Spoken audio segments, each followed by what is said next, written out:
Good morning, everyone. I call our May the 7th Board of Commissioners meeting together at this time. We generally start our commissioners meeting with a prayer and a pledge of allegiance to the flag. When we have the prayer here shortly, you're welcome to join us in that prayer. Or you can use the time for a silent time, or you can have your own prayer during this time. If it's okay, we'll move forward with prayer, and I ask Mr. Barnes to have the invocation for us. Pray with me. Heavenly Father, I just worship you today as the giver and the forgiver. Lord, you have given us life, and when we miss the mark, you are the one who is faithful and just to forgive us. Lord, I thank you that we live in a country that is free, and that it is because of you that we live in freedom. And I pray that as a nation, we would not forget the responsibilities that go along with our freedoms. I lift up everyone in this room today, and I ask that you would give us a measure of faith, of wisdom, and of strength that is sufficient for today. Lord, I ask for your hand of protection to be upon our military and our public safety officers, Lord, as they put themselves in harm's way to protect us and our freedoms, Lord. And I just ask all of these things in the mighty name of Jesus. Amen. Amen. Would you join me in the pledge?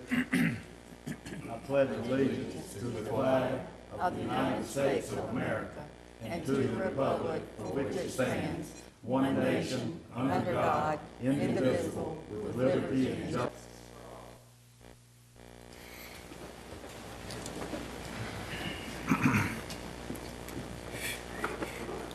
Thank you. We're now on item 4 on the agenda, which is approval of the minutes. And as you can see, we had a busy 30 days in this room last, and there are 7 sets of minutes. First one, of course, is the budget work session on Wednesday down at Southern Bank downtown branch, and then we went back on Thursday. That's the 29th. Then we had our regular meeting on April the 2nd. Then we had our mid-month meeting on April the 16th. And then on Tuesday, April the 24th, we had our joint meeting with the school board and with the community college on their budgets for the year. And then on the 25th, Thursday night, we had our legislative dinner. Excuse me, Wednesday night we had our legislative dinner. And then this past Monday, we had our budget session back in the conference room. So it's 7 sets of minutes, and I would entertain a motion to approve them all or to have any corrections or questions brought forward at this time. Mr. Chairman, I second. All right, have a motion by Ms. Wells for approval of all 7 sets. Have a second by Commissioner Outlaw. Any questions on that motion? All in favor of the motion, let it be known by saying aye. Aye. Opposed? Motion carries for all the minutes to be approved. Ladies and gentlemen, we're now on item number 5, which is the public comment session. At this time, we would have anyone that would like to speak to the Board of Commissioners that is not otherwise on the agenda. I did not have anyone to sign up this morning. We do ask that you sign up prior to the meeting, but did anyone present miss that wishes to speak to the board this morning about any item not otherwise covered on the agenda?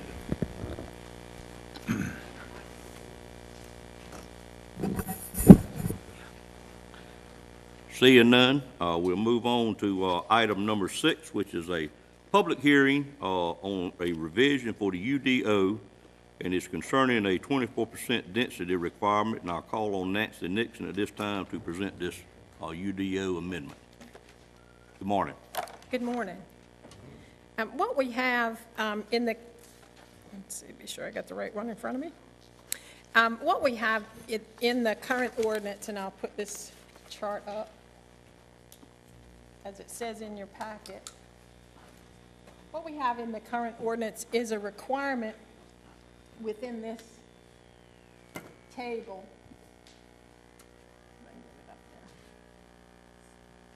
This is the zoning section, and it's about density and dimensional requirements for non-residential zones. And you'll see that the current ordinance has a maximum built-upon area listed as 24% across the board for all of our non-residential districts. You'll remember the residential districts are the R districts, And generally, A1 is also not considered a residential district, but it's handled in the other section of the ordinance. So, excuse me. And this also cites note number 1, which says for property located within watershed protection overlay districts, see section 12. And so it acknowledges that some locations would be protected or would be considered would be handled by the watershed protection areas. And you'll remember that the watershed protection areas are not county-wide, they are just around those specific watersheds, and so it's not a county-wide application. So what this section of the ordinance does is it applies this 24% built-upon area to non-residential areas anywhere outside of those protected watershed areas. And in looking at it, we noted that this is a pretty inflexible and broadly based requirement because it doesn't contain in it any options to go above that 24%. Within the watershed areas, you have an option to do some construction things that you can do in order to increase the amount of impervious area that you can put on, or built upon area that you can put on a site. And also, and I think what the primary difference between the time that this ordinance may have been included in the ordinance and now is that at the time we adopted the UDO, we did not have the the stormwater administration requirements that we have now. And within the stormwater ordinance, it does in effect, it creates a built-upon area restriction in that it calculates the stormwater and it costs you money the more you start developing on the area. So that does provide some constraints on how much built-upon area we have on the stormwater piece. And the biggest difference is because the stormwater is administered by river basin, that covers the entire county. Every piece of property in the county is either in the Tarpam Basin under the Tarpam rules or it's in the Neuse Basin under the Neuse rules. So in looking at this, the staff took a look at this and determined we're not sure why it's in there. It's redundant from the other applicable rules that we have. We think that the stormwater rules cover the built-upon area piece very well, and it also provides some flexibility in the development, which is not present in this strict 24%. So we are not sure of the reason why it needs to still be in there, and we think it's adequately covered by the other pieces of the ordinance. We would say so this is you can see in the change that we are proposing, or the proposal is to keep that maximum built-upon area line. And the reason that we want to keep that line is because it does refer to the watershed regulations, which are not applicable everywhere, but they do need to be noted. And then the other change would be that it would revise the numbering system because it leaves out this reference to public water and sewer. Okay, so those are the changes that are being proposed. The TRC considered the text amendment on March 29th, unanimously recommended approval for the reasons that are outlined in your packet. The Planning Board also recommended approval after their consideration of it on April the 16th. They also recommended consistency statement A that's in your packet. Does anybody have any questions about that? Any questions or anything you don't understand about this that Nancy could answer for you this time? Mr. Belfield? In connection with the watershed, I believe I read in there where we pay the state to take care of that. Am I interpreting that right? Within the Neuse, no, not on within the stormwater, the state does, administers the stormwater in part of the county. But in the watershed? No, in the watershed, the rules come from the state. They're originated by the state, but we administer the watershed program here. That's what I thought, but I don't know, maybe maybe I was reading too fast. And I hope it doesn't say that, but that's certainly, there is a piece in this report that references that the state administers the new stormwater rules. That may be what you read. and which means we had to charge a fee, because isn't the county responsible for paying that to the state? No, because the state on the part that the state administers, they administer that directly. Our client, our customers, or our property owners would get their permits directly from the state, so any fees would be involved. Okay, so they pay it directly to the state. Correct. Any other questions at this time?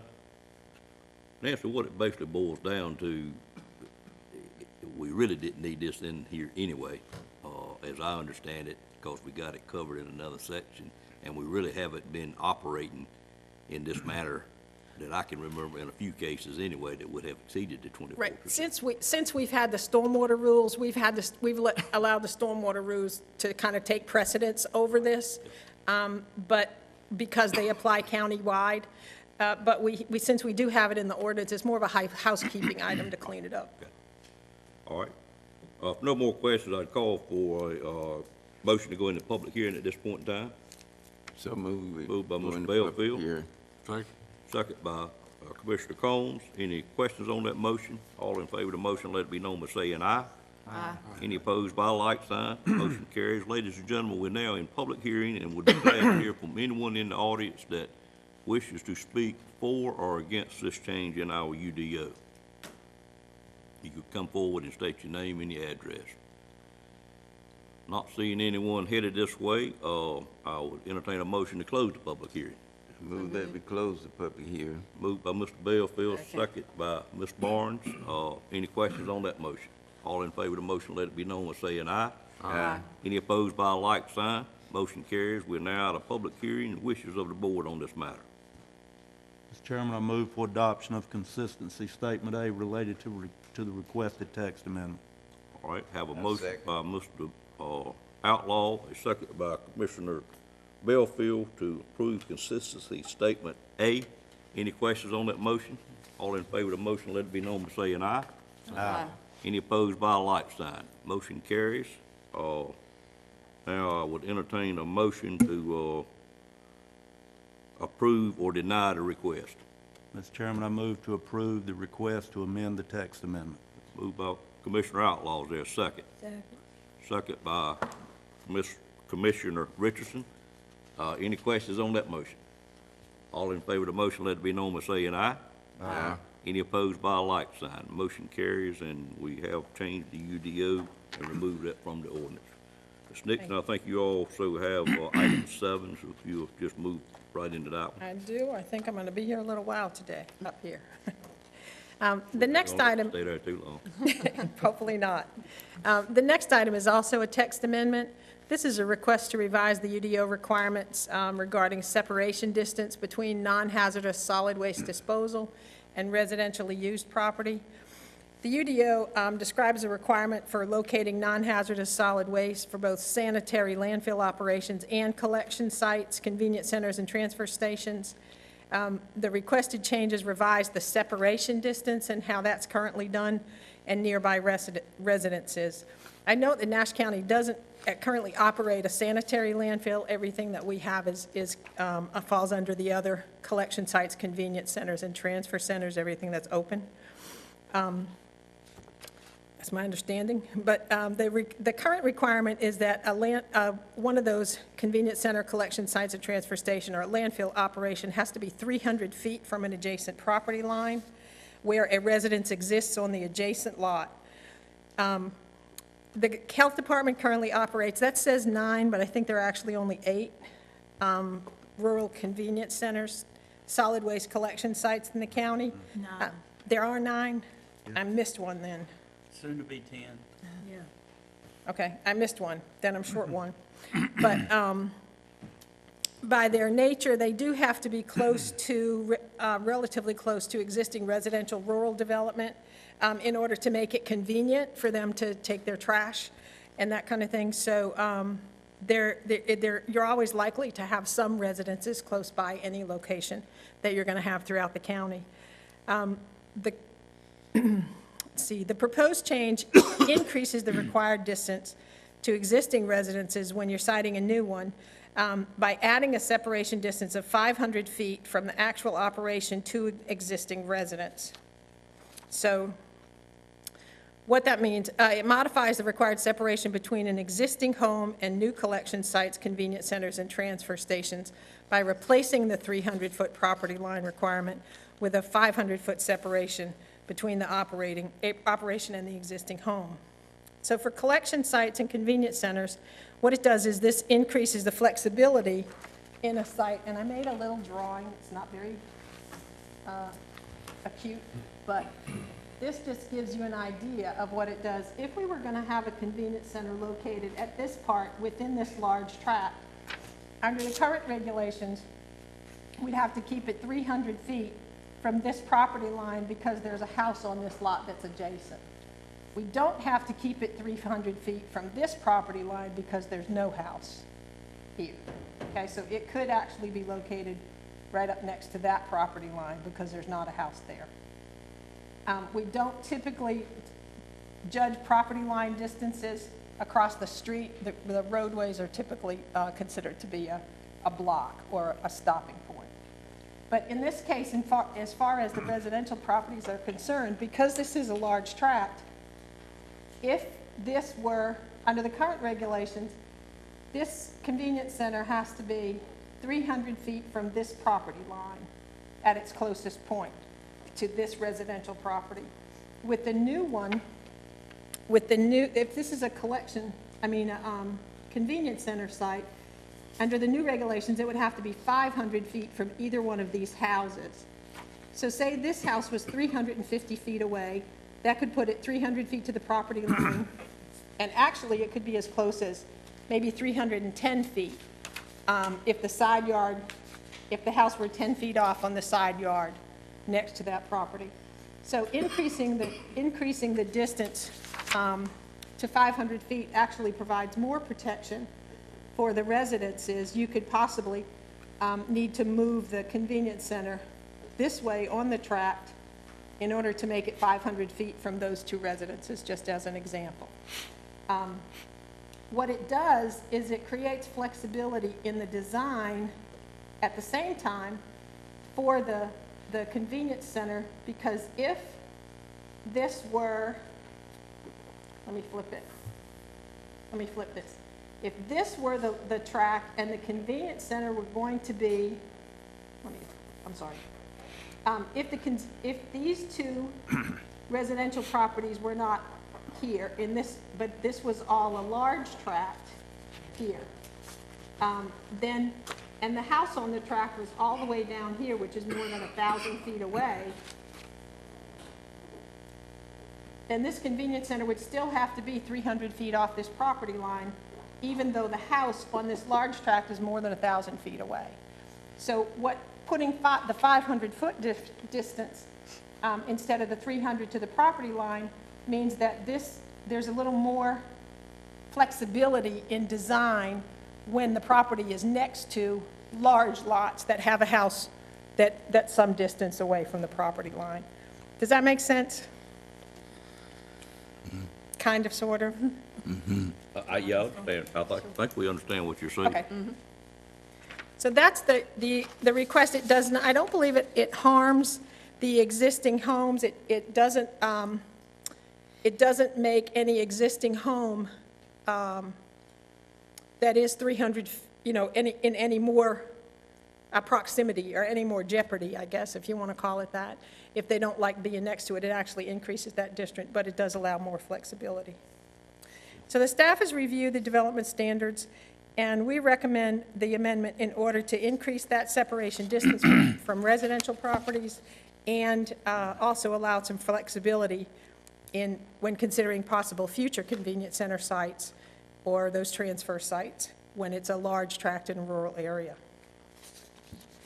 So the change, as you can see in your packet, is from the use separation of all structures, building, landfill operations being a minimum of 300 feet from a residentially used lot, and changing that to a split standard in which structures, buildings, and landfill operations associated with a sanitary landfill facility are a minimum of 300 feet from a property line and a minimum of 500 feet to an existing dwelling. And then structures, buildings, and waste collection or transfer operations associated with a collection site, convenience center, or transfer site are located a minimum of 500 feet from any dwelling. And the TRC considered this amendment also on March 29th, recommended approval unanimously. And the Planning Board considered the proposal on April 16th and also unanimously recommended approval. They also recommended consistency statement A in your package. All right, any questions from board members on this item? Can you put your drawing back up there? Sure. I scribbled on it, but we can That's figure it fine. out. Now, yeah, that's the way I want it. Got it? Now, the question is, what if that whole tract, 028532, that whole tract of land, just a what if, was purchased for a convenience center? And let's say that tract of land is 10 acres, I don't know. Okay? Would that establish the convenience center site, the whole tract of land? No, we consider the convenience center site or that area to be Where you've not the actually got it. driveways going into it, but it's where the trash is, where people Where are it's loading and actually unloading. located. Right, where it's actually locating. I think I have just to give you an idea, I have a photo of, it's not up very close, but it's, this is an actual, this is on Old Carriage Road, Yeah, I'm very where our familiar with that. convenience center is. And you can see the whole tract is very large. Right. Part of it is wooded. These are the driveways coming in and out. The actual equipment Right, and the dumpsters and that kind of thing, the collection areas where you put all that is at this part of the lot. So it's basically in that perimeter that we would measure it from, not from the whole tract. go back to your drawing just a minute. So, reduce it down where I can see the tracks Oh, I'm next to sorry. it. So I own the property 02843-24830. And I have no home on that property. Correct. And when I established this what-if convenience center, let's say I put it in the back corner of that tract. Here, Yeah. So does that restrict me as a landowner from building no, within a certain distance from that? no, I've got to have a certain distance from that convenience center to that home. not if you're building it after the convenience center is established. So I can- Because you're building it with the knowledge that it's there, there. and you're Okay. selecting to build it there. Okay, I'm Right, good. you can do anything you want after. All right, I'm good. The restriction is on the convenience center, not on the property Okay. owners adjacent. Why did you, the planning board and the staff, I assume you recommended this to the overall planning board? Staff commission. 300 feet and 500 feet. What's the significance of that? Well, the 500 feet is a distance that the ordinance has related to several other zoning uses that are nuisance-oriented or conflict-oriented with the residents. Things like, I think bars and nightclubs are 500 feet from an existing residence rather than a distance to the property line. I think internet sweepstakes are 500 feet from an existing residence. Can you think of another one? But those types of things that the board has actively taken that 500-foot distance to an existing residence. Well, at the, That's where the 500 feet came from. I don't know, just me individually, just thinking if I were anywhere near it, I would want it to be even further away. I know we've had this issue before several years ago, not an issue, but this situation. Question. And I just always feel like we're not doing enough. Basically, what you're doing, you're restricting the development, in my opinion, in that particular area, but it's needed. Well, currently, it is an increase, so maybe it's a step in the right direction and for what you're trying to do. Because the current standard, you could build it, if you got a property that has a 10-foot side yard setback, you could currently be 310 feet away. So that's almost doubling it, or at least, If you you know, go out, increasing you it go by out 50 to or Old 60%. Carriage Road where the convenience center is there, just to give Mr. Belfield an example of building in the area. You go down the road just a very short distance, I think it's Timber Ridge, and they have really built some really, really nice homes in there. And it's just a short distance down the road. So Yeah. I I mean, think that convenience center, and most of them are very well maintained. That's what that looks like around that north Old Carriage Road when there's quite a bit of residential development. Yeah, well, Those- I'm familiar with that. Okay. And the number of homes in there is quite a few of them in there, yeah. But, I don't know, I just feel like you need a larger buffer. But people satisfied as long as it's well maintained. All right, other questions at this time? I'm still thinking about that house across the road. Can this convenience center be closer to him than 300 feet? And it not matter just because it's across the road? I think on a property line requirement, then it's to that is to the property line. If it's a house to house, then I think we do measure the 500 feet, because I know we did that on the internet sweepstakes, they're 5. So if it's across the street, if you go to that from the 500 feet to the residence, that would be covered. But to the property line, you don't count the properties that are across the street, typically, because the street itself is a interruption. So he could actually have it closer to him than the 300 feet? If Yes. it's close enough to the road? Well, I think Okay. somewhere we ought to look at that, just Okay. for consideration for that house across the road. As long as It would have to this be a rule big would lot. take care of, But if it's a house across the road, But you still got 500 feet. you still got the 500 feet, even across the road. if the change is adopted, then that house would be covered. If we stay with the property line definition that we have now, that house is not covered. Okay, all If right, you have a good. vacant lot This is down better there, than what we've got now. and somebody want to build on it later, they could build it closer But he to knows it's 500 there. feet. But he knows it's there. Okay. Other questions? Nancy, just a couple of things. Sure. And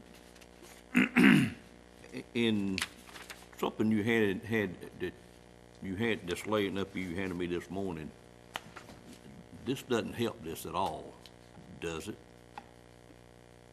It gives- You don't say or, you say and. And it appears like if your attempt is to try to help a future, No, this is, what it says is that in the new one says, all structures, building, and waste collection or transfer operations associated with a collection site, convenience center, or transfer site shall be located a minimum of 500 feet from any existing dwelling. So that's the only criteria that covers convenience centers, collection sites, or transfer sites. Number 1 in the new one, only associated with a sanitary landfill, if we were opening a new sanitary landfill. gotcha, I see the difference. Right, so that one has, it's a little higher, Gotcha. and so we put both All right. on that one. Yeah, when I first looked at it, I thought you weren't helping yourself any, but I see what you got. In the operations of it, the part about across the street, does it ever give you any problem in administering this part of the ordinance, or it just seemed like we would clarify that a little better? We don't have any clarity to it, but if y'all work okay, I'm not somebody who wants to put more and more stuff in our ordinance. Yeah, I think located, when you have a distance from an existing dwelling, then it's 500 feet, no matter where the dwelling is, including across the road. But when you go to a property line, the property line stops at the road. So it would have to be like this one at Old Carriage is back that far off the road. Yeah. It's about 300 feet back off the road. So the driveways to the facility are not considered part of the facility. A driveway is a driveway. But the facility area itself here is about 300 feet. The only issue that I have left with it is what I called you about at the end of the week. It doesn't give you any concern that we are creating an ordinance that puts a lot of what we got in violation of the ordinance. It's a grandfather situation, and there's no repercussion that a homeowner could have because something, I guess the ordinance goes into effect the date that we adopt this, and prior to that date, it didn't have to meet that criteria. That doesn't bother you any. Well, those collection sites that we have now are all under their own special use permits. And those permits run with the land and they govern. And if the ordinance changes, they actually still govern by that existing permit. However, they do typically, they also have a site plan. And so if one was going to be expanded or changed significantly, then it would come back to the commissioners. The commissioners would have the opportunity to increase those distances or monitor that change in the site plan. All right, any other questions? If not, I'd entertain a motion to go into public hearing on this item. So moved. Moved by Ms. Barnes, second by Ms. Wells. Any questions on that motion? All in favor of the motion, let it be known by saying aye. Aye. Any opposed by a like sign? Ladies and gentlemen, we're now in public hearing to consider this additional change in our UDO, which, as you heard, is concerning separation distances. Anyone in the audience wish to speak about this? Have any concern with it? Seeing none, I'd entertain a motion to close the public hearing at this time. So move. Moved by Mr. Bellfield, Second. second by Commissioner Outlaw. Any questions on that motion? All in favor of the motion, let it be known by saying aye. Aye. Any opposed by a like sign? Mr. Chairman, Yes, sir. was your question that you asked, were you satisfied with the answer about the grandfathering? Yes, sir. I am. My concern was, I asked Nancy to look, and we do have some instances where wouldn't fit this criteria under the new ordinance. But as you explained, each one of them are under a separate special use permit, so it doesn't put us in any legal error to change this, is the way I interpret what she said, and Mr. Durham seems to be agreeing with it. So even though, you know, it's not something we want to do real frequently, but in this case, I think we need to move forward with it. And where I'm at is on item 7. I am on item Roman numeral 6, which I need a motion to approve a consistency statement. Move for adoption of consistency statement A related to the requested text amendment. Okay, motion by Commissioner Outlaw. Is there a second to that motion? Second. Second by Commissioner Combs. Any questions on that motion? All in favor of the motion, let it be known by saying aye. Aye. Any opposed by a like sign? That motion carries, and now I'd entertain a motion to approve or deny the request. Move for approval of the text amendment. Moved by Commissioner Outlaw to approve the text amendment, Second. second by Commissioner Bellfield. Any questions on that motion? All in favor of the motion, let it be known by saying aye. Aye. Any opposed by a like sign? Motion carries also. Item 8, you're still batting. I am. I get 5 ups at bat, I think, this morning. The last text amendment that we have this morning is regarding the stormwater program. And the stormwater program, Nash County has administered it, and, excuse me, for new construction in the tar PAM since 2005. And those regulations have always included an option for developers that were going to cover enough area or build a large enough facility on the site that it was going to exceed the nutrient allowances on that site.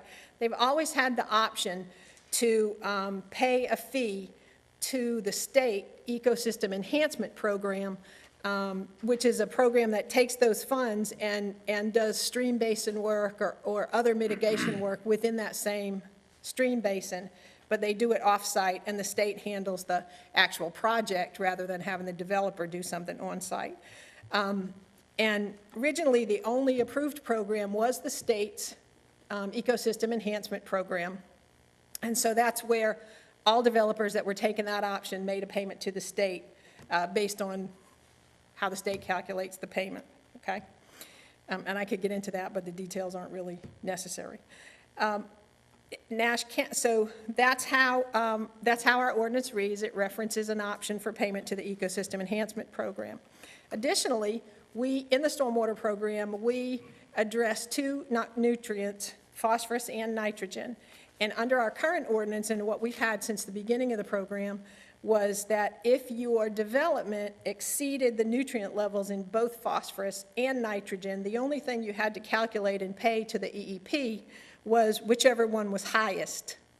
And so you didn't have to pay for both nutrients to mitigate, you just had to pay for the one. The state has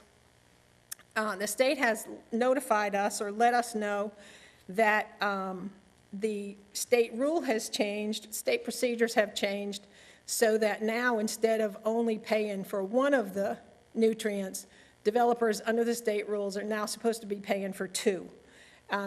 Our ordinance only says one, so we discovered this when we had the last payment go through to the program at the state level. And it was called to our attention at that point that our ordinance was not compliant with the state rule. And so that's why we brought this forward to make these changes. And the second thing is that the second thing is that in the last couple of years, the state also allowed for private mitigation banks. These are private companies that do the mitigation projects that the Ecosystem Enhancement Program traditionally had done for the state. And so now the process is that if there's a private mitigation bank within your stream basin, within that area, then the developer has to go to the private bank first, see if they have credits and pay them. If they don't, then they can pay the state's program. So that's a change in how the flow of that program, of that process works. So what we have proposed here is some changes in our current ordinance language that would account for those couple of things. It would, the state changed the name of the Ecosystem Enhancement Program to the nutrient offset, the Mitigation Services Program, I think is what it's called. And it's a new division in the state, but it's now called the Mitigation Services Program, so the ordinance change does those three things. It incorporates the new title, Mitigation Services Program. It incorporates the process for the private mitigation banks, and it brings our ordinance into compliance by requiring payment for both nutrients if you're over in your development instead of just one.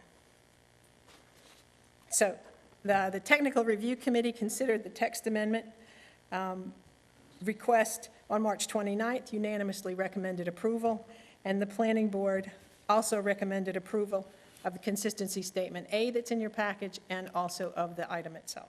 Recommended. Any questions of Ms. Dixon at this time? I'm sure all that was very clear to each one of us. I'm sorry, I can explain it slower if you have explain it questions fine. about it. Any questions?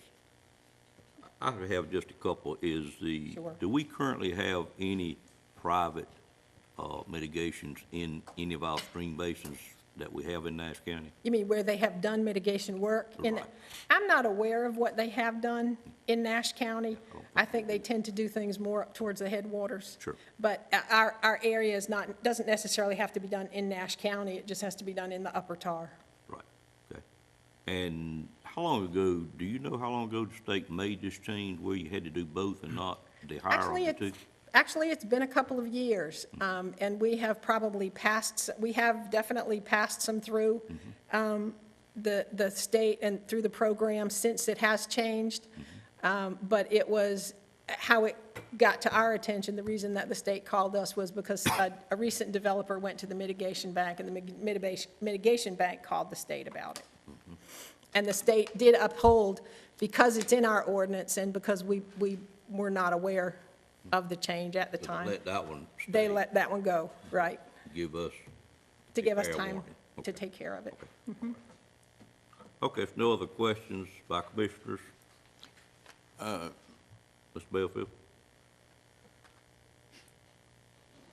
Are we working together with the state handling basically the stormwater regulations in the Tar River Pamlico Basin? No, we do that here locally. We do it out of my office. Nash County? Yes. We do. Nash County does it. We do our own, Mr. We- Belfield, we just have to pay the fee to the state. Right, that fee is actually paid to the private mitigation bank unless it's paid to the state program. But we administer the stormwater program in the unincorporated areas of Nash County that are in the TARPAM. So everything in the noose is referred to the state for stormwater review, and everything that's in the towns. If you're doing a development in the town of Red Oak, then your stuff goes to the state rather than to us because it's not our jurisdiction. Except for Rocky Mount. Except Rocky Mount has their own stormwater program, correct? One question. Yes, sir. How are such changes communicated to the counties when they change? What they do is they post them to a change in the BMP manual, that's a statewide manual about how to address, how to engineer changes in that kind of So thing. what do we do going forward to pick up on future changes? I think we just missed that one. Okay. And, So yeah, there generally is we a hear 'em. process where you review Yes, and, they send those out, and we just missed that one. okay. I long as you got a apologize for process. that, but. Any other questions? So all developers have a copy of the new rules that have been established? If we change them. Oh, well, the developers have access to it through that state website, if they go to look at the updated Okay. manual, but Gotcha. if they do that, but I suspect that if they look at that and then they looked at ours and one of them said you have to pay for two and one of them said you have to pay for one, they would run it through ours until we stopped them from doing it.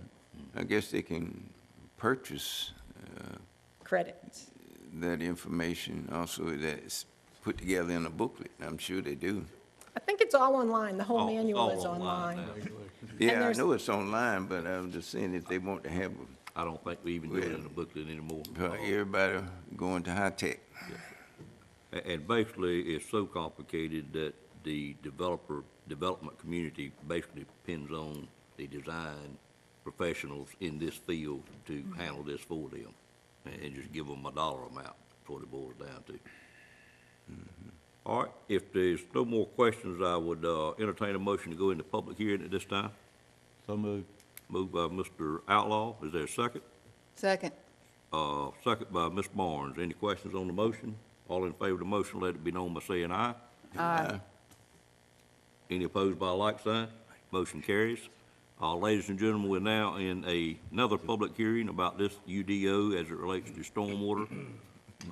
If there's anyone in the audience that wishes to speak on this item, if you'll come forward and state your name and address, we'd be tickled to hear from you. Seeing no one moving forward, I would entertain a motion to close the public hearing. I move, Moved by Ms. Wells. I'll second. By Mr. Belfield. Any questions on that motion?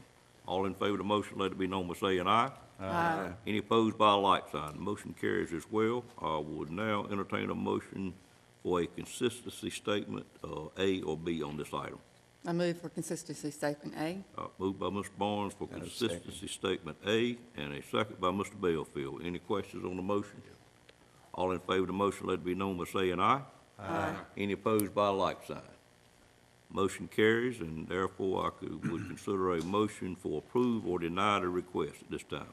I offer motion to approve the request. Moved by Mr. Belfield, is there a second? Second. Second by Ms. Barnes. Any questions on that motion? All in favor of the motion, let it be known by saying aye. Aye. Any opposed by a like sign? Motion carries as well. Item number 19, which is now a quasi judicial public hearing on a request to amend a conditional use of district and permit number CU 170802. Ms. Nixon? Okay, thank you. Last year in September, the board approved a conditional use rezoning request by Rhonda Edgerton and Timothy Conyer Brown, who operates Brown's Truck and Trailer at this location. Hold on just a minute. Got too many maps up here. At this location on West Orange Church Road. And it's a portion of this, it's a portion of the tract actually goes over to here, so the red line is a portion of that tract. It was, zoning and a permit was approved for rural commercial conditional use to operate an automobile towing service. And the site plan at that time, the current site plan approved this driveway, which is separate from the host driveway, and it also, and I'm not sure, I pulled out a piece of it, but it also had like 2 parking spaces out here, kind of in the middle of this yard, and those were for the tow trucks. Mr. Brown has a towing service that operates largely out of Wilson County, but needed at that time to have a Nash County site address in order to get calls from the Highway Patrol for accidents that occurred in Nash County to be able to operate his business in Nash County as well. And so at the time the project was approved, or it was approved to have 2 parking spaces here for a customer and an employee, and then 2 storage spaces that were located like out here in this field. And that was located, and those were to be for the towed vehicles while they were there and before they were transferred somewhere else or picked up. And it was out in the field in order to get 100 feet away from the property line and not trigger the buffering requirement. So that was in last September. In March of this year, the Planning Inspections Department got a citizen complaint regarding some commercial tow trucks that were parked on the front of the property. And that was in violation of the approved permit and site plan. This is what the property looks like from the road. And these are a little close, but just to give you an idea, we asked somebody to go out and get a picture for us of the trucks to see what the complaint was about. And so you can see there are new trucks there on site. So we did investigate the complaint, determined that the site was also being used for truck customization activities that was not in the original conditional use from last September. Commercial trucks, basically, these trucks are being brought to the site, see they're flat on the back, and then a rollback assembly is bolted to it, or is I'll let Mr. Brown talk about that more technically if you want to know, but basically they're turned into rollbacks and then taken off-site for storage or resale. But they were parked in the front yard of the building, and there are a number of trucks. So when we, after that investigation, Mr. Brown immediately contacted the department in order to come to try to amend the request and to make his operation compliant. Okay. So in looking at that operation, staff classified it as a truck customization. You may remember a couple of years ago, we had another truck customization in the southern part of the county, also for, I believe, a guy that was doing food trucks. And I don't know that he has started or constructed that building or started that. I don't believe he has. But that was the model that we used for the customization decision. The request does propose to amend the conditions attached to the rezoning district to allow that truck customization. And as soon as I get my right site plan. And this is, clear my space a little bit. Okay, here, I did have it. This is what the old site plan looked like, or the current site plan, I shouldn't say the old site plan. The current site plan looks like, so you can see it is the driveway, the existing building, and over here are the 2 parking spaces I was talking about for the towed vehicles. This is the new site plan that's being proposed. The driveway is the same. This would be the existing parking spaces for customer or employee. And what he's asking for is to move the trucks from where he had them when he had them at the time of the complaint in the front yard, to move those to parking spaces along the back, so they are screened by the building, and also screened by a new screening buffer here, a planted buffer, and also to move the 2 towed vehicle storage spaces that were previously out here in the field, also to the rear of the house. To the rear of the building. All the customization of the trucks would take place inside the buildings. The trucks would be pulled into the building in order to do that, and then when they're finished, or when they're waiting to be worked on, they would be parked here in the back of the building.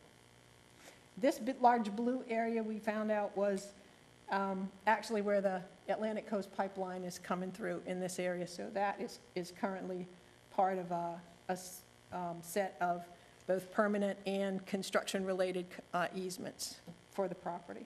So everything that he's proposing to do with the new site plan is outside of those easements, but it is different from the original. Okay. The property is located in the Neuse River Basin. It's not located within a regulated floodplain or watershed protection. The existing building is connected to the well and septic that serves the adjacent dwelling, and they are on the same property. In terms of consistency with the land development plan, the commissioners established previously that the zoning for this site for the automobile towing service was consistent with the recommendations of the land development plan because the business could be accommodated by the private on-site water supply and well. The site has frontage along direct access to West Horns Church Road, which is a state-maintained secondary road. The site is located in proximity to some other similarly non-residential land uses, such as the Bailey Fire Department, located here, Station 2, and down the road a little, there was Pearson's Peak Auto Garage, about 1,400 feet to the east, and also because the scale of the operation was limited, and in its limitations, it minimized the impact on the surrounding residential development. Due to the additional outdoor commercial vehicle parking space required for the truck customization, the requested amendment would have greater visual impact on the surrounding residences in the area. Here, let me back this one up. That gives you an idea of the residences in relation to the subject property. Of course, this is the Bailey Fire Department site here. So it could have greater visual impact on those surrounding properties, and so that's why the applicant has, in addition to moving the trucks to the back, he has also proposed this screen here and along this northern boundary in an effort to mitigate that visual impact. Moving sizes. Okay. The Board of Commissioners also established previously that the rezoning of the site was not spot zoning because of the limitations through the permit, the conditional use permit, were restrictive enough that it allowed the reuse of an existing viable commercial structure. It was located in proximity to other similarly non-residential land uses, as we mentioned, and that the limited nature of the request under the conditional rezoning permit was, it restricted the applicant to the development and operation of that land use, and that it was considered to be small enough impact not to have a substantial impact on the residential area. The TRC considered this item and the request to amend I lost my sentence. Considered this item, the request to amend the existing permit on March 29th. However, at that time, it reviewed a previous version of the site plan that did locate the truck parking here in the front. And as a result of that, the TRC recommended denial of having the truck parking be in the front, but they did indicate that they would be more amenable to something that would mitigate that impact of having those trucks in the front yard by landscaping or moving it or another alternative site plan. So in between the TRC review and when the project came to the planning board, this site plan was developed by the applicant and submitted. The planning board had the option of sending it back to the TRC for a review or acting on it, and they chose to act on it. So this site plan was not reviewed by the TRC, but it was reviewed by the planning board, and it was the planning board and it was recommended as you see it. Originally, when it came to the planning board, it was recommended that this portion of the landscaping be delayed until such time as this large tract behind it had some other development that was closer. The development on this tract behind it is all the way up here, near Old Smithfield Road. The planning board disagreed with delaying installation of landscaping, and they said, do it now. And so that's what you see here, and that's what the recommendation is coming forward to you. And the board also voted unanimously after making that determination, and the applicant agreeing to the change in his application, that the planning board recommended consistency statement A as appears in your package, and recommend approval of the rezoning request. All right, any questions of Ms. Nixon at this time on this item? Just wondering, Sure. since the planning board recommended the landscaping, what would that look like? Is that 10-foot trees, or what does it look like? The applicant has proposed in this that he would do, what's the name of the trees? Do you remember? Leland cypress. And he has worked with a landscaper to determine how many So he it's needs, and something he's that going to would do have them. some height to it? Yes, they would have some height, and they would come together. Okay. All right, quickly. Any other questions from commissioners? Mr. Manager?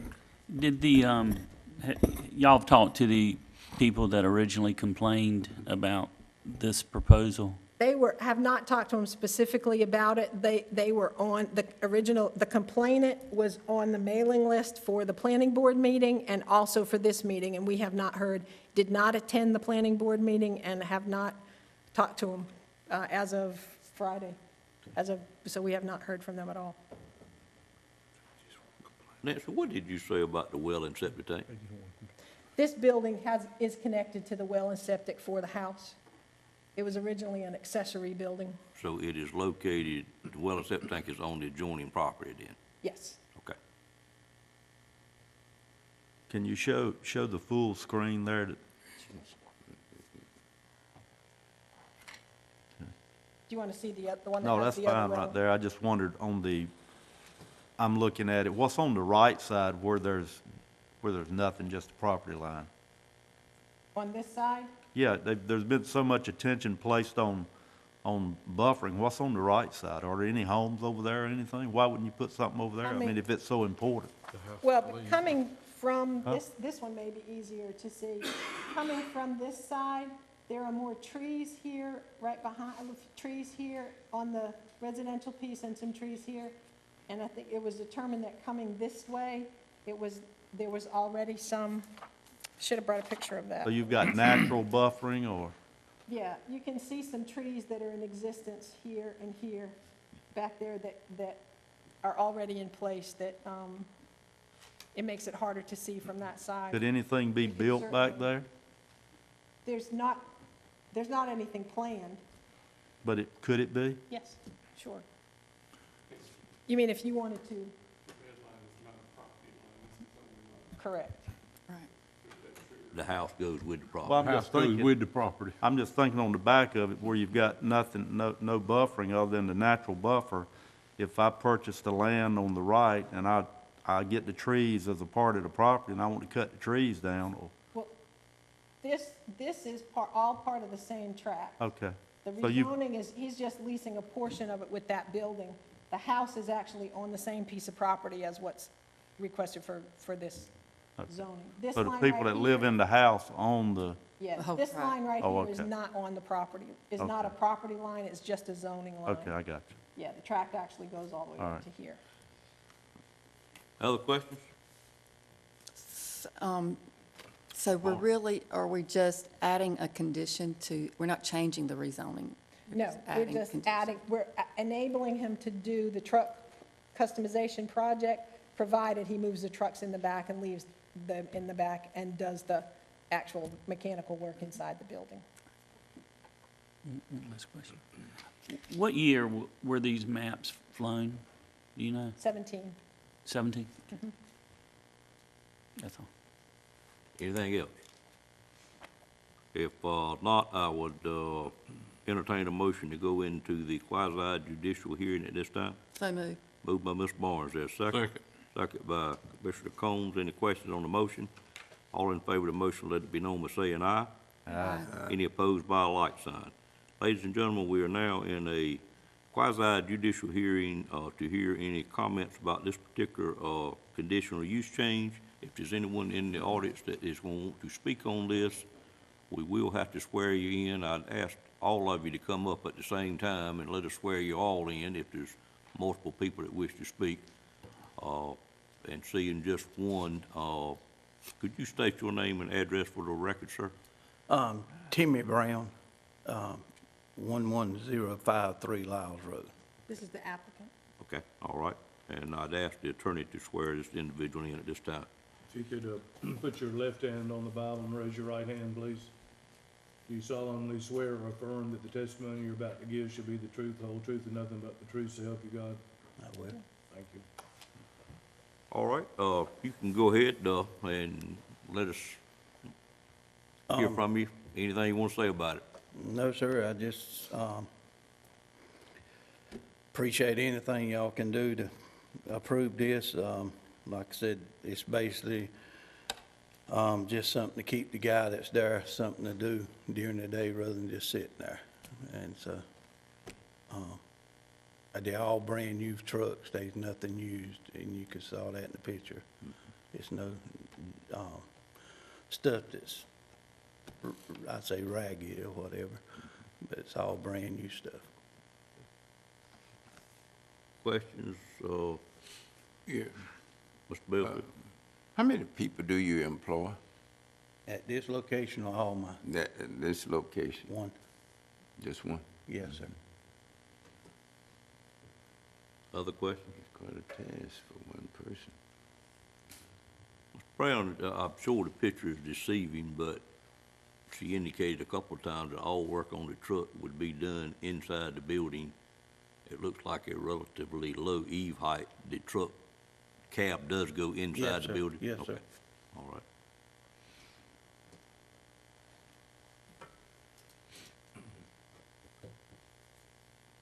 The doors are on the back side of the Right. building. Anything else? If not, I'd entertain a motion to close the public hearing at this point in time. Moved by Ms. Wells, is there a second? Second by Commissioner Combs. Any questions on that motion? All in favor of the motion, let it be known by saying aye. Aye. Any opposed by a like sign? Thank you, Mr. Brown. Pleasure of the board. I move to adopt consistency statement A. A move by Mr. Barnes to adopt consistency statement A. Second. A second by Commissioner Combs. Any questions on that motion? All in favor of the motion, let it be known by saying aye. Aye. Any opposed by a like sign? Motion carries. Entertain a motion to approve or deny the request at this time. I move to approve the request to amend the conditional use rezoning permit to permit truck customization and additional outdoor commercial vehicle parking, along with the automobile towing service located at 2450 West Horns Church Road. Move for approval by Commissioner Barnes. Is there a second to that motion? Second. Second by Commissioner Combs. Any questions on the motion? All in favor of the motion, let it be known by saying aye. Aye. Any opposed by a like sign? Motion also carries. Did I miss anything that needs to be I was gonna ask, said? it does include the conditions required by the planning board. Yes. And subject to the following conditions. Okay. That good enough for you? Sorry, I Oh, is missed that supposed to sir. be motion 3? I'm sorry, I read the wrong one. Is it supposed to be 3? 6 Is of there them. another motion? There is another motion. No, I only have two motions called for, but I know what you're saying. I should have said that. But I think we do need a need third motion one. three, I may have two is omitted it. I must have omitted it. But we do need one. Ms. Barnes made a motion, I believe, to approve the rezoning change, the zoning change in the conditions, and then the last one would be to amend the, or to issue a new conditional use permit. There is a motion three. I'm sorry. Yeah. So we need to, Yeah. so, He's going back through it. We have 1 and 2 motion. I do need, you do have it on your iPads, a motion 3, which is approve amended conditional use permit. I would offer a motion 3 to amend it. Motion by Mr. Barnes. Is there a second to that Second. motion? Second by Commissioner Combs. Any questions on the third motion? All in favor say aye. Aye. Any opposed by a like sign. Motion also carries. We good? All right, Nancy, you're still up. You're on item number 10. I'm on my last one, though, if that helps any. Mr. Brown, you are clear to keep moving forward, sir. Thank you for coming this morning. The last thing I have before you this morning, I believe, is we got very good information last week from the State Hazard Mitigation Grant Program and the Department of Public Safety, Division of Emergency Management, to let us know that our hazard mitigation buyout program has been approved, and they, as well as we, are anxious to get that started. So last week, they did send a grant agreement for that program, and it is to, the grant is not to exceed $516,912. No local funds are required, as the state, FEMA pays 80% and the state pays 20%. And this would enable us to purchase the 3 homes that were approved for the buyout program in Nash County, and that $516 represents all the costs to purchase and investigate any lead or asbestos and to demolish those homes and restore that ground. And you'll remember from after Hurricane Floyd that properties are then required to have a conservation easement, a permanent easement put on them. And I would note that as 2 of the 3 sites that we're going to purchase are located in the town limits of Nashville, that we would transfer those sites once we purchase them to Nashville to maintain those going forward, to do the property maintenance.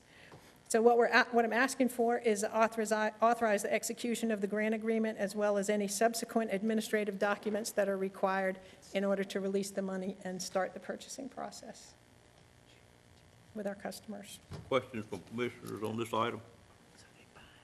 Nancy, where is the third one? Is it the one over there near Northern Nash? It is at the corner of Green Hills. That's great. The persons that have owned that property have suffered enough, I think. The current owners bought it after Hurricane Floyd. Right. All right. If there are no questions, I'd entertain a motion to approve the request. So moved. Moved by Mr. Outlaw. Second to that motion. Second. Second by Commissioner Barnes. Any questions on the motion? Yes, one. Yes, sir, Mr. Belfield. I understand there was one house over there that FEMA didn't buy out. What was the reason for that?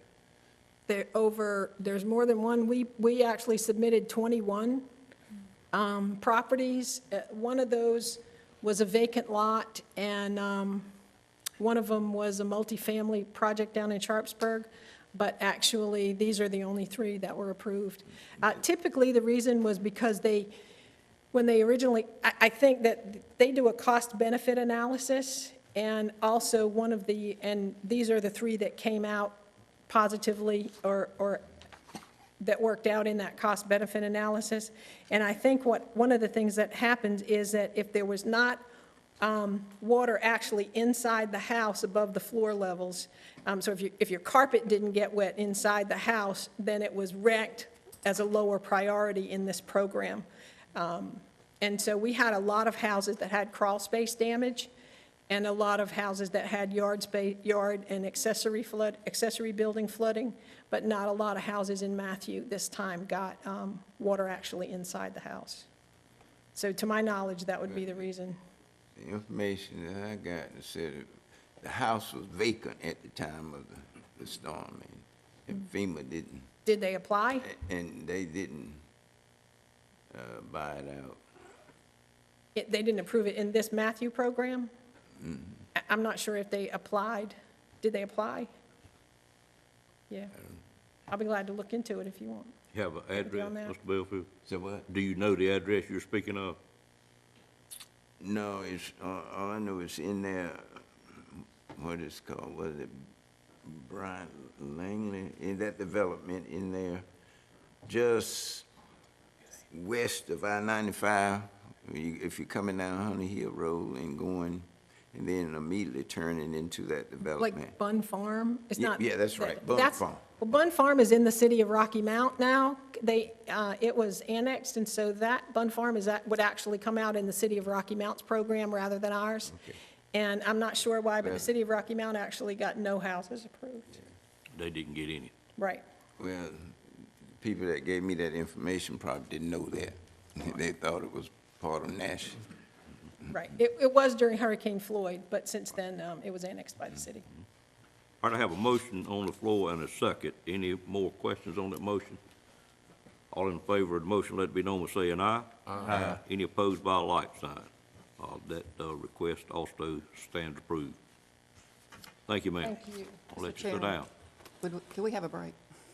I have got a request for a break at this time. We'll take about a 10-minute break and then return. Call us back to order at this time. We finished up item number 10, so we are now on item number 11, and it is a approval of a fireworks display permit, and we have Mr. Fisher. Good morning, sir. Good morning. What I have before you is an approval for a fireworks display permit at Rose Hill Farms. The Nash County Fire Marshal Office has received a permit application to conduct a fireworks display as part of an event. It's actually a wedding on May 19, 2018 at Rose Hill Plantation, located at 3815 Rose Hill Lane, Nashville. The operational permit requester is the contractor Danny Francisco of Francisco Display Fireworks LLC of South Boston, Virginia, who is being contracted by Virginia Sky Painters, also of Virginia. The permit application and accompanying documentation are in order, and a copy of the insurance bond with Nash County as an additional insured is attached. North Carolina General Statute 14-410 requires the Board of Commissioners give approval prior to the fire marshal issuing the permit, and the fire marshal office recommends the approval. All paperwork are in order. All right, any questions or comments for Mr. Fisher on this item this time from board members? I guess it's the board's decision to try to decide if having a fireworks display is a good way to start a wedding. It's coming anyway. It comes sooner or later, I guess. All right, I'd entertain a motion to approve or deny the request at this time. Move for approval. Moved by Ms. Richardson. Is there a second to that request? Second. Second by Ms. Wells. Any questions on the motion? All in favor of the motion, let it be known by saying aye. Aye. Any opposed by a like sign. Motion carries, sir. Thank you. Give the couple our blessings. Item number 12 is approval of the 2017-2018 audit contract. I call on Ms. Wood at this time. Good morning. Good morning. The first item I have is, again, the approval of the fiscal year 18 audit contract. The Local Government Commission requires the governing body to approve the audit contract annually. This audit contract is with Thompson Price Scott Adams and Company. The cost of the audit and preparation of the annual financial statements contract is set at $39,500. This audit contract is a standard local government audit contract as attached. There are no changes in the scope of the work from prior year or changes in language in the contract affecting Nash County. However, I did want to point out that the state auditor is requiring a separate agreed-upon procedure engagement for Medicaid and possibly other programs that are outside the scope of the standard audit. And Nash County will receive a separate engagement letter for those procedures, and an additional fee will be charged for that required engagement. And we're currently not sure of what that fee is. We're looking at what kind of requirements our auditors will have to go through just for Nash County. But I wanted to point that out. Questions at this time about this particular item? How does that cost compare to what we are paying in the current year? That, there are same auditors from the Yeah, current those are year. the same ones. Is it cost basically the same? It is the same cost Same as cost, the current okay. year. All right. Do you have a question? Yes, that was a 3-year or a 2-year? It's 3-year with an opportunity to continue for an additional 2. And the first 2 years was the same price, and the First third? 3. First 3, okay. Okay. And the Medicaid part, has that been part of the regular audit in the past? It has been, but they're changing the standards. They're changing what is going to be part of the schedule of federal state awards. And so where it's required for the audit procedures is going to be a lot more than they usually have done for Nash County, just because how they're changing the procedures. And so they're still looking at that right now, the scope of what they'll do with Nash County. And they were timely last year, for the They- most part. I mean, yeah. Because I know some counties are having a tough time getting audits done in a timely manner, and so, And our contract does indicate that the work will be completed by October 31st. okay, thank you. Other questions? Pleasure of the board, or entertain a motion for approval of this request. So moved. Moved by Commissioner Combs. Is there a second to the motion? Second by Ms. Richardson. Any questions on the motion? All in favor, let it be known by saying aye. Excuse me, hold back. Mr. Belfield, I'm sorry. Is it clear that the price that up here would also take care of, even though they're supposed to do a separate audit? No, It's clear that it So will. you don't have the price of that yet? we don't have the price of that yet. Okay. Good. All right. Mr. Belfield, have a motion and a second. All in favor of the motion, let it be known by saying aye. Aye. Any opposed by a like sign? Motion carries. Thank you, Ms. Wood. I think you have item 13 also, which is the courthouse/sheriff expansion capital project ordinance amendment number 6. The attached amendment is to adjust the contingency funds that are available to cover, that are part of the capital project ordinance. And this is to cover the jail security system upgrade that wasn't part of the original construction contract, and also change orders to the original contract totaling $71,191, as well as an increase of $10,000 due to reinspection for work due to issues with our steel erector.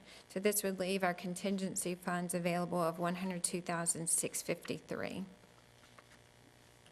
Are there any questions on the amendment? Questions from board members at this time? I guess you know I'm gonna have a question, which I'll direct at Mike. If you had a problem with the steel erection, are we responsible for the reinspection of it?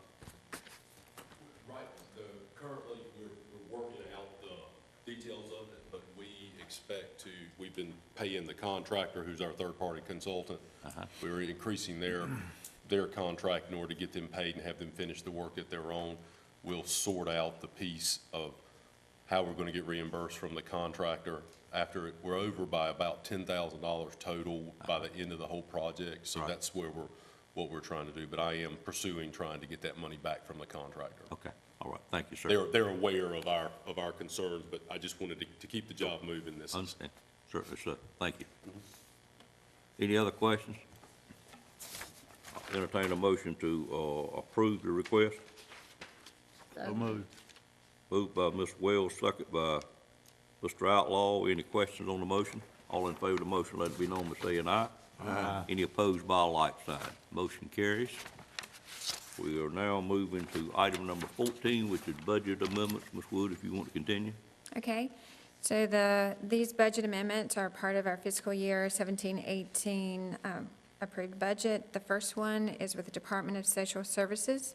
This amendments to budget additional state funding for heating, cooling related crisis for Duke Energy Progress customers.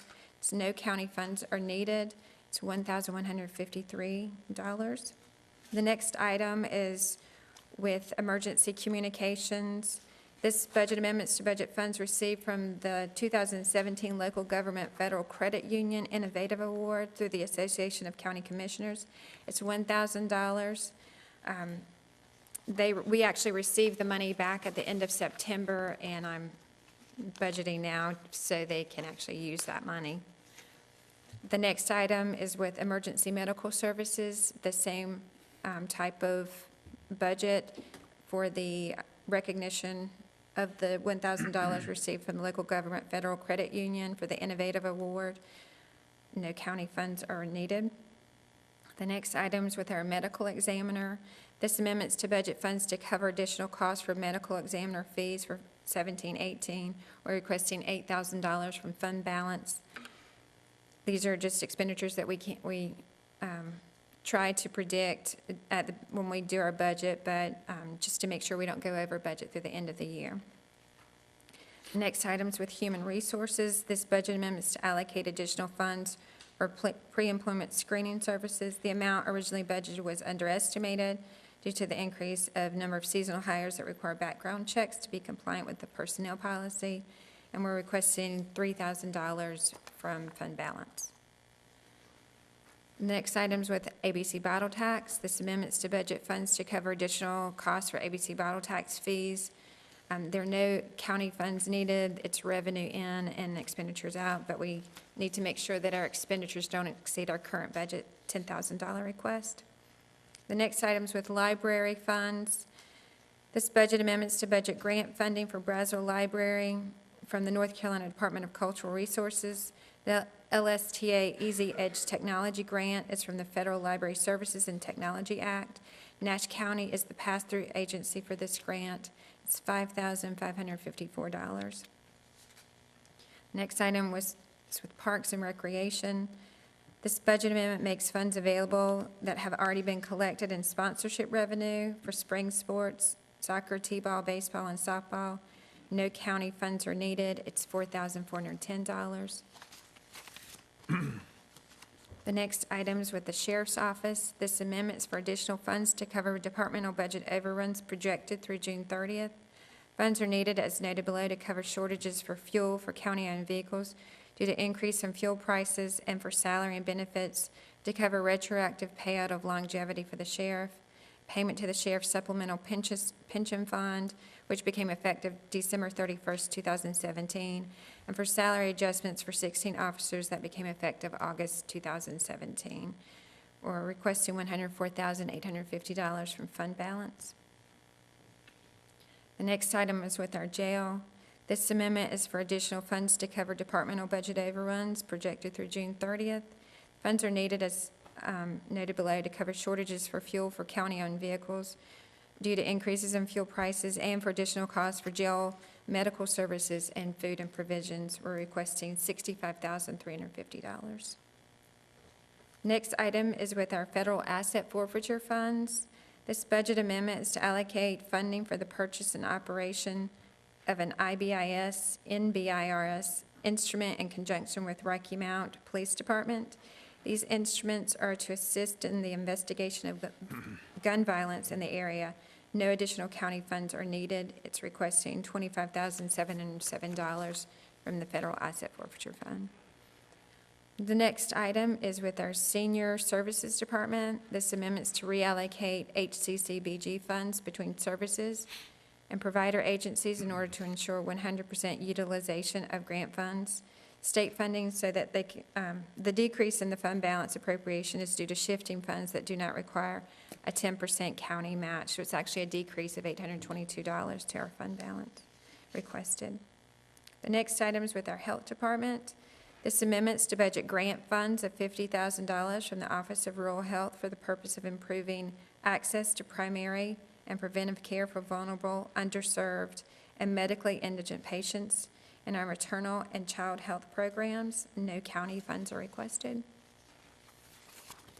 And the last item is with our Water and Sewer Department Enterprise Fund. This amendment is to budget additional water and sewer revenues and related expenditures to cover additional industrial usage projections for 17-18.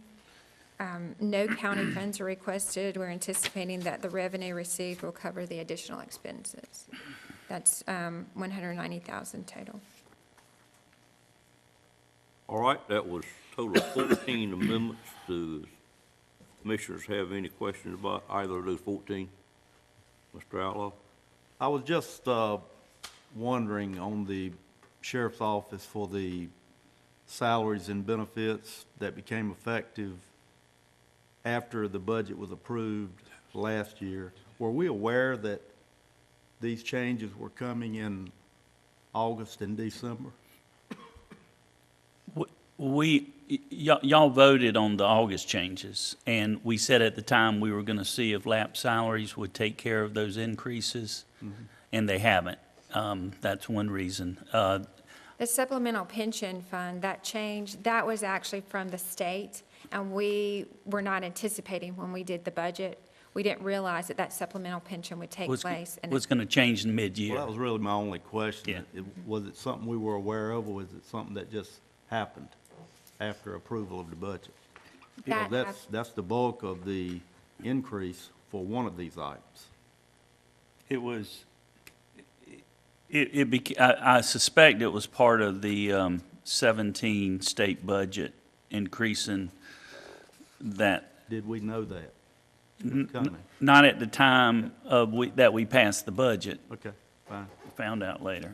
Down under the next one, medical services, did we have one or more significant events that led to this? we did, we actually had, there was a medical situation or an inmate. That's fine.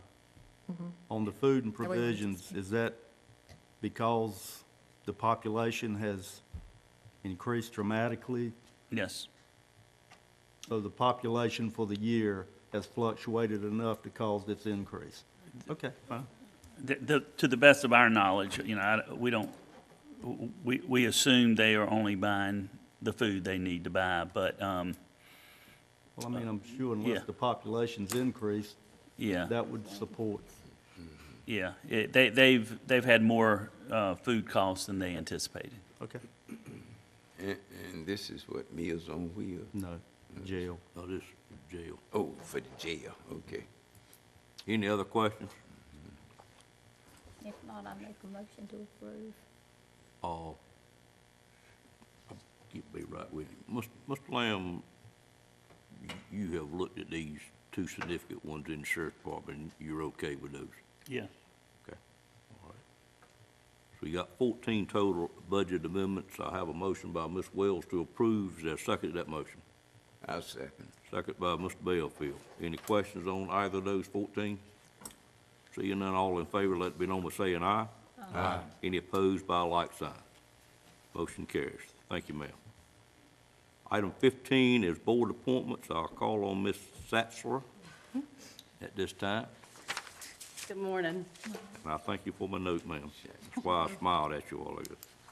I thought that might have been what that was about. Okay. The first one is for the Home and Community Advisory Committee.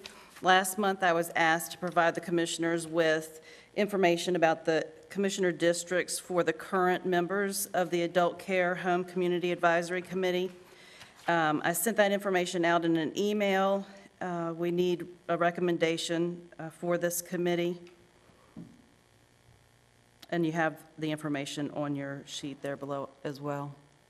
Anyone have a name for that board appointment this morning? Not, we'll keep working on that. Okay.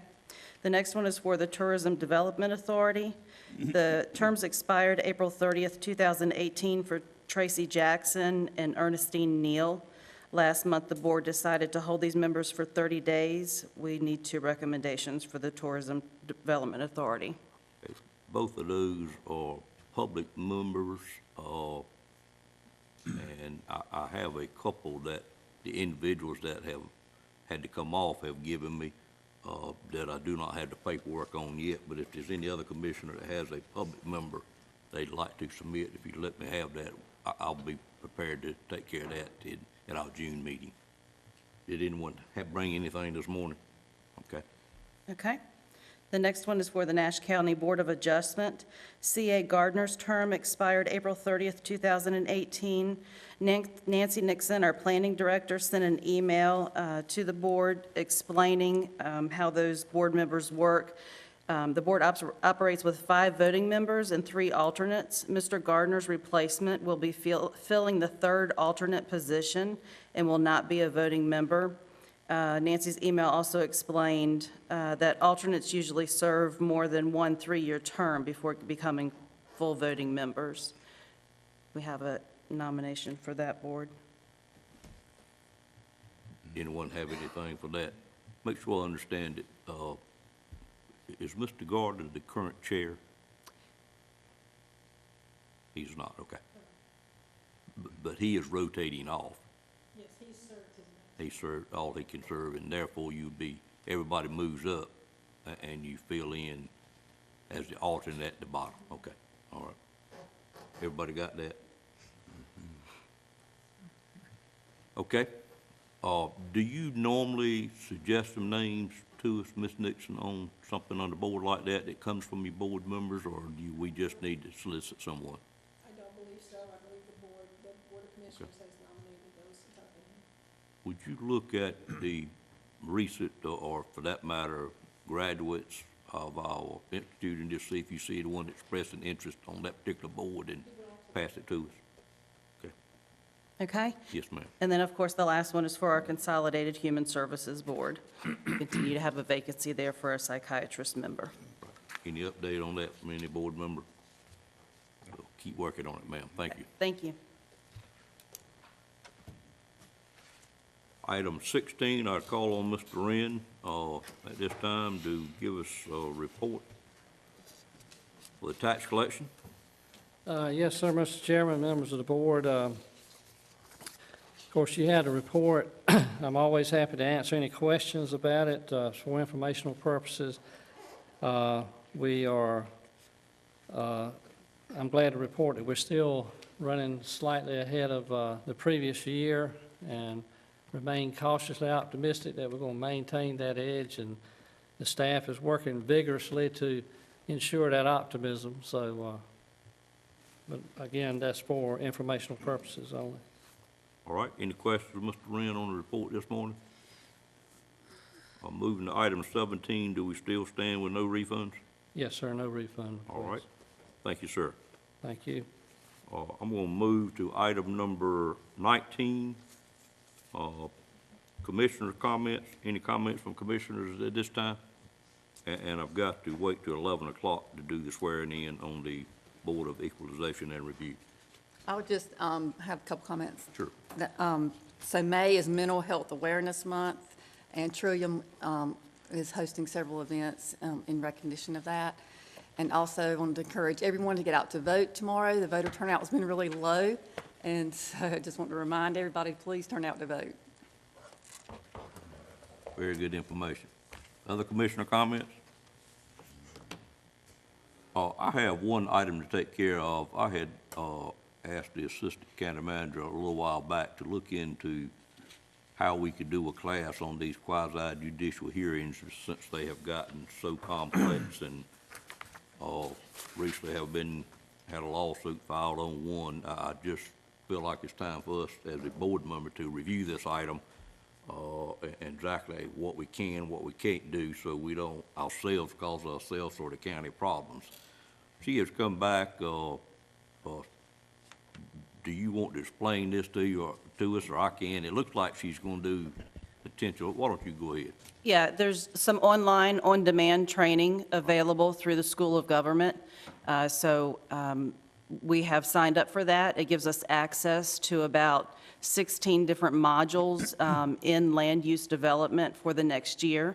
And there's 2 modules, and I don't have the names of those in front of me. They are conducting an evidentiary hearing and making quasi-judicial decisions. Right, so those are the 2 that I'm recommending that the board spend some time with. Each module's about 30 minutes. It's not a video. You actually kind of step through it with some questions being asked along the way, so it will facilitate some discussion amongst board members, I'm sure. So I was suggesting to Chairman Davis that we allow about an hour and a half to take care of those 2 modules. Any board member have any issue with us scheduling this and doing it? It has just gotten so complex on these quasi-judicial hearings, as we found out on the one solar farm, and we hadn't done this since it's probably been at least 8 years since we had some training on this, and probably some of you, other than your new commissioner school, hadn't had any on it, but I think as a board. So we need to find a date, if we can go ahead and schedule it, about an hour and a half, outside of our second meeting, I think, if you would look at your calendars and, see when we might could do that. What month are you referring to? Well, we have it for the whole year, so we're pretty flexible. Of course, when we got something that we feel like we need to do, sooner the better, so we don't forget it. So, if not in May, certainly sometime in June. Can we do it after a third Monday meeting? We can if they are willing. My only hesitation with that, Commissioner Combs, is sometimes after that meeting, we're a little bit anxious to leave, and I really would like to do it first because it's very important, and I think we need to be pretty fresh when we go Okay, through this. first. But I, it's a pleasure to the board. Can we do it before that meeting, That would certainly work. like 1 o'clock? Okay, Yeah. if, when's your turn, but. Patsy, Patsy. that ain't good. That's in June? May, okay. All right. Hey, I knew we had that in May. I wasn't gonna do it in May. End of June is when I. June the 18th? Would that mess you up? No. Okay. We're possibly looking at June the 18th to come in at 1 o'clock. How does that work with everybody? Seem to work fine? Okay. We'll schedule that for 1 o'clock on the 18th. Great, thank you. Thank you. Any other comment from commissioners? Seeing none, we'll move to the next item, which is a manager report. I don't have a whole lot, just want everybody to know we are still working on the budget, and it will be presented at the meeting, the next meeting on the 21st. It will be a balanced budget that will not have a tax increase, and we are finalizing the particulars as we speak, and we'll have a copy to all the commissioners prior to the meeting. I'm also doing the personnel update this Friday. Are you doing that, Vince? Are you doing? I can't go. You didn't? I know Anderson's doing it. He's done the main course already, as have I. So we'll be doing the personnel update in Chapel Hill on Friday, just a one-day thing. That's all I have. Need to talk a little more, sir. Make the time work out. Okay. What time is it? I'm kidding with you. Mr. Bellfield? Mr. Chairman? Yes, sir. I The knew meeting I knew you scheduled would for talk about it, sir. the meeting scheduled for the 21st, I'm gonna have to miss it. Either you change it, I got to be out of state. 21st of May? May. Don't we have a speaker already lined up for that, Mr. Outlaw? Yes, we do. That's our regular meeting that we were planning to actually meet in here for the presentation. The budget, and we're gonna do the public hearing about home health. Yeah, we've got some stuff, Mr. Bellfield, it'll be difficult for us to move it. We've got a public hearing already scheduled. Okay. And it is, I guess this is something you cannot miss, because we're also having, will we make a decision on home health that day, or a second public hearing will be done that day? But no decision rendered at that time. Okay. All right, well, that's good. I knew you were sensitive to that. We'll have, if you'd like, we can have Jonathan to send you the link of the meeting so that you can review it and see the presentation and everything on your computer, so you can just watch it on your computer. Okay.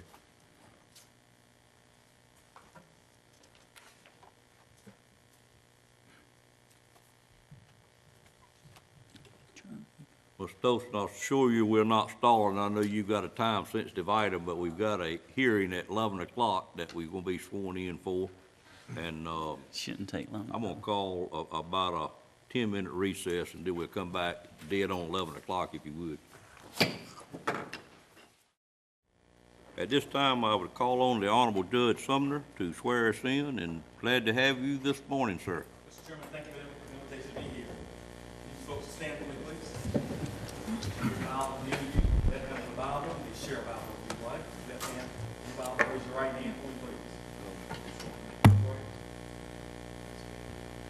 Do each of you solemnly swear that you will support and maintain the Constitution and the laws of the United States, the Constitution and the laws of the state of North Carolina, and consistent therewith, that you will faithfully discharge the duties of your office as a member of the Board of Equalization and Review of Nash County, North Carolina, that you will not allow your actions as a member of the Board of Equalization and Review to be influenced by personal or political friendships or obligations of the God. Congratulations. Thank you. Thank you, sir. Come see us more often. Thank you.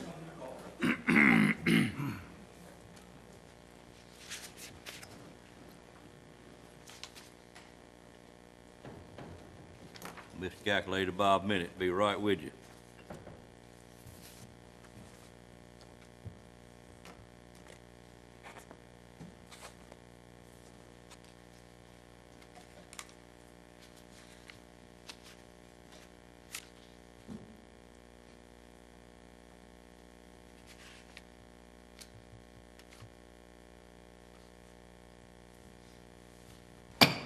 This time, I would call the meeting of the Board of Equalization and Review for Nash County to order and instruct the chair, instruct the tax administrator to proceed, sir.